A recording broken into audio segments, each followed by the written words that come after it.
Good afternoon વિદ્યાર્થી મિત્રો. આજે આપણે બંધારણની અંદર આમુખ વિશે અભ્યાસ કરીશું.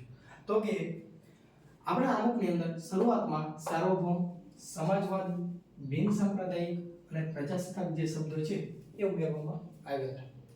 સાર્વભૌમ એટલે શું? તો કે સાર્વભૌમ એટલે કે એવો દેશ કે જે દેશ છે બીજા કોઈ દેશની ગુલામીની નીચે ન.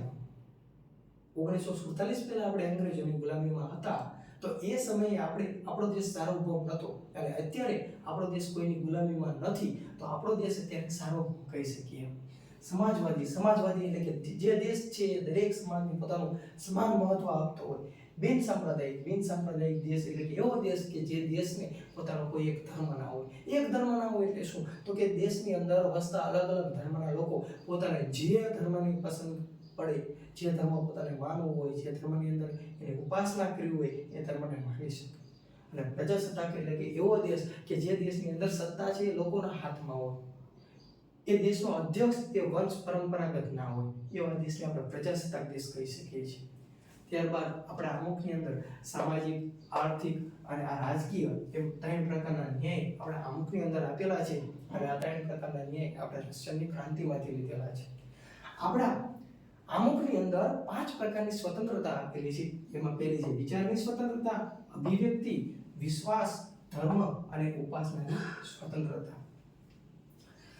પ્રજાસત્તાક, સ્વતંત્રતા, સમાનતા, બંધુતા આ જે શબ્દો છે એ આપણે ફ્રાન્સની ક્રાંતિમાંથી લીધેલા છે. આમુખ છે એ અમેરિકાના બંધારણમાંથી, જ્યારે આમુખની ભાષા છે એ આપણે ઓસ્ટ્રેલિયાના બંધારણમાંથી સ્વીકારી છે. આપણા આમુખની અંદર એક જ વાર એટલે કે 42મો બંધારણીય સુધારો 1976માં, જ્યારે 1976માં સુધારો થયો ત્યારે આમુખની અંદર એક વાર સુધારો થયેલો છે. ત્યારે આપણે પ્રશ્ન પૂછાય કે આમુખની અંદર કેટલી વાર સુધારો થયેલો છે? તો આમુખની અંદર એક વાર 42મો બંધારણીય સુધારો 1976. અને આજ 42મો બંધારણીય સુધારો 1976માં સમાજવાદી, બિન સાંપ્રદાયિક અને અખંડિતતા આ 3 શબ્દો છે એ આપણા આમુખની અંદર ઉમેરવામાં આવ્યા.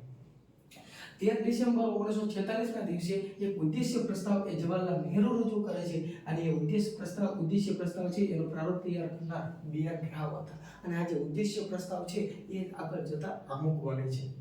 22 જાન્યુઆરી 1947ના દિવસે આ જે ઉદ્દેશ્ય પ્રસ્તાવ છે એને મંજૂરી મળી હતી. અને આગળ જતા એ ઉદ્દેશ્ય પ્રસ્તાવ એ આમુખ બને છે. આમુખ છે એ લખનાર પ્રેમ બિહારી રાયજાદા હતા. અને આમુખ છે એના માટેની ડિઝાઇન તૈયાર કરનાર રામ મનોહર સિન્હા છે. આમુખ માટે ઘણા બધા અલગ અલગ વ્યક્તિઓ છે જેને આમુખ વિશે અલગ અલગ શબ્દો કહ્યા છે. તો કે એમાં અમુક છે એને બંધારણ છે એનો આત્મા કહ્યો છે, તો એવું જસ્ટિસ મોહમ્મદ હિદાયતુલ્લાહ છે.